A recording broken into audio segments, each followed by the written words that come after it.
पंकजाताई बोलत होते आणि एक ब्रेकिंग न्यूज हाती येते। शिंदे गटाचे मुंबईतले खासदार रवींद्र वायकर यांना मुंबई उच्च न्यायालयानं समन्स बजावलंय।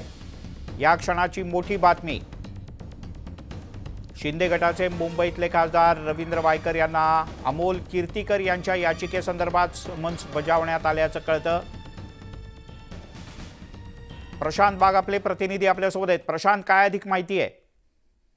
आपल्याला माहिती आहे की रवींद्र वायकर खरं तर यांना शपथविधीच करण्यास प्रतिबंध करावा या मागणीची याचिका अमोल कीर्तीकर यांनी दाखल केली होती।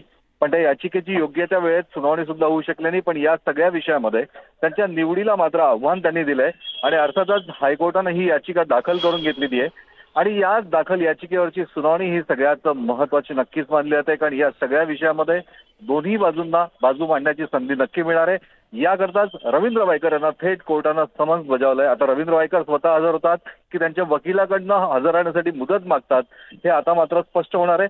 पण एक गोष्ट मात्र नक्की की मुंबई हायकोर्टानं अमोल कीर्तीकर यांनी दाखल केलेल्या याचिकेची गंभीर दखल घेतली आहे। प्रशांत, तुर्तास धन्यवाद या माहितीबद्दल। त्यामुळे रवींद्र वायकर यांना नोटीस बजावण्यात आली आहे। न्यायमूर्ती संदीप मारणे यांच्या एकलपीठानं ही नोटीस बजावली असून 2 सप्टेंबरला न्यायालयात हजर राहण्याचे आदेश देण्यात आले।